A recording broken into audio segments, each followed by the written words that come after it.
Now, President Trump's first priority when taking office, securing the border. You know, these are people who love our country and they're participating in our country. Those who are here committing crimes, robberies, shooting at police officers, raping innocent people, have been a harm to our country. I want to sit down and hear the plan on how we're going to address them. Those are the people I am talking about, and I would love to sit down with the border czar and hear his thoughts on how we're going to address those who are harming our citizens.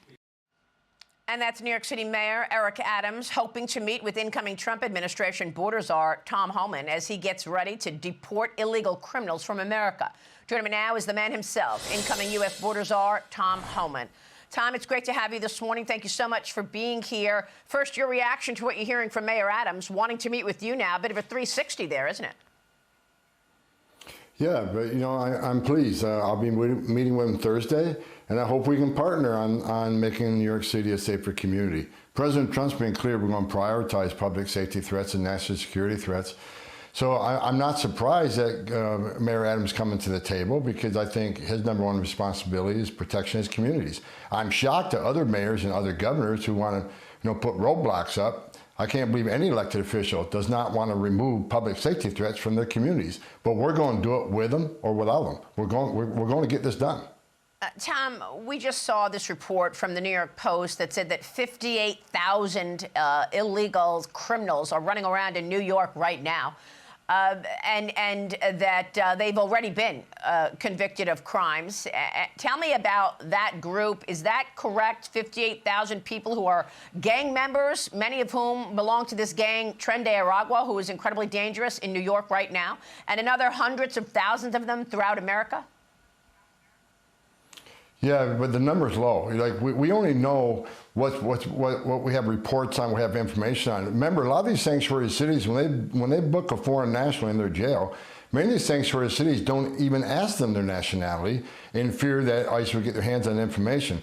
So you can guarantee there's at least 58,000 and more. And as far as Tren de Aragua, they're going to be a major priority of the Trump administration. President Trump has made that promise. And we'll be concentrating on them right out of the gate. Them, MS-13, and other criminal elements. Tell me how you're going to do this, Tom. What's the plan? Are you expecting to use the military to round up these people? How will you get them out of the country? Well, look, first of all, I want to make something clear to exactly what we're going to do. For all these sanctuary cities pushing back, San Diego's writing legislation.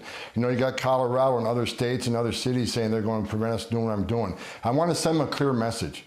If you let us in the jail, we can arrest a bad guy in the jail, in the safety and security of a jail. One officer could do that. But when you release a public safety threat back in the community, you put the community at risk, you put my officers at risk, you put the alien at risk. Because here's what's going to happen. You're going to release that guy in the community, I'm going to send an entire team to go look for the guy in your community. And what's going to happen? We'll find that guy, and when we find that guy, there's probably going to be others that are not a priority. However, if they're in the country illegally, they'll be arrested too, because we're not going to tell an immigration officer like this Biden administration did that you're going to turn your back on a known immigration illegal. When you're an immigration officer, you have an oath to uphold. So you are forcing us into the community at large numbers where other non-priority aliens will be arrested. That's a result, the exact result you don't want. So let us into jail. It's safer for everybody, and it's the right thing to do to security communities. What we're going to do, Maria, we're going to target, like I say, public safety threats and national security threats. We're going to send agents out on day one. We're already working on targeting. DOD, they've helped every administration. We would like DOD to help us in a lot of areas in transportation and infrastructure building, intelligence and targeting. But a sworn immigration officer with immigration authority will be making those arrests. Yeah, I mean, you know what's great about the incoming administration is that all of you are on the same page. So you can be grabbing resources, I assume, and conversations from, like you said, defense, intelligence, to actually get the job done. Is that right? Are you coordinating on a whole of government officials throughout different agencies to ensure that you can secure the border and send these illegal criminals back? Absolutely. I've been working very closely with Steve Miller. Steve Miller was the architect of the first Trump administration with unprecedented success. We're talking about bringing everybody to the game. Other law enforcement agencies, DOD. I had to shut down my LinkedIn account because I got thousands of retired ICE agents, retired Border Patrol agents, retired police officers, retired military that want to come and do this job and make America safe again. There will be no lack of resources, but as your first segment was talking about, we need the money. We need the money to have more detention beds and more on-the-ground transportation and to conduct these operations. So I'm hoping the Hill see the light and give us the money we need to keep President Trump's promise, the mandate the American people gave him, and secure this nation, secure the border, and remove the illegal aliens from this country who are not supposed to be here. Even though we got a prioritization on public safety threats and national security threats, I want to be clear. If you're in the country illegally, you got a problem. Especially if you're a fugitive that had due process at great taxpayer expense. You were ordered removed by a federal judge. You went into hiding? No, we're going to be looking for you too. So this is going to be a huge operation. I'm looking forward to getting it started. I haven't started the operation yet, but I've already worked with the Texas governor on the plans and Texas border czar. I'm working with Mayor Adams. I met with hundreds of sheriffs the other day. The National Sheriff's Association is ready to go to work with us. So January 20th, game on. So game on is right. Look, how much money do you need? Stephen Miller said that he told me you need between $80 and $100 billion for the border alone. Do you believe you're going to need reconciliation for that? Can you just get that in January or February to conduct what you need to conduct?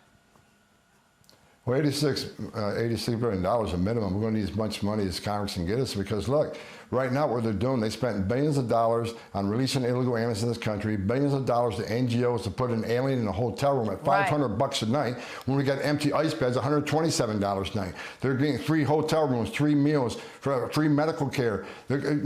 What they're spending right now in the billions of dollars in perpetuity. This operation is going to be expensive to begin with, but in the long run, there's going to be huge tax savings for the American taxpayer. Yes, of course, and life-saving. Tom, real quick, I've been to the border at least 5 times. I saw up close and personal how these young kids are being used, exploited by the drug cartels, making believe they're part of a family when they don't even know the kids. We saw pieces the other day where a 2-year-old was apprehended, a 10-year-old was apprehended. What happens in terms of the drug cartels and their business? They use kids to get them through the border, and then do they force them to pay money to the drug cartels while they're living in America? How does it work? Absolutely. We had over 500,000 children trafficked in this country, smuggled in this country by criminal cartels.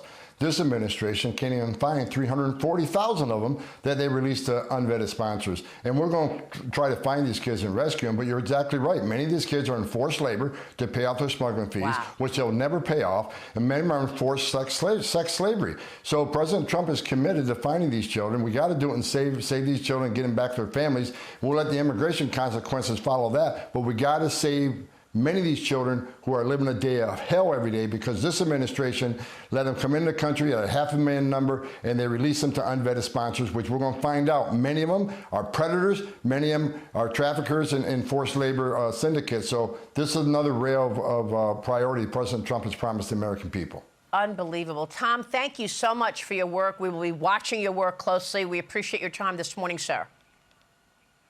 Thanks for having me. We know you have a huge job ahead. Tom Homan. I'm Steve Ducey. I'm Brian Kilmeade. And I'm Ainsley Earhart. And click here to subscribe to the Fox News YouTube page to catch our hottest interviews and most compelling analysis.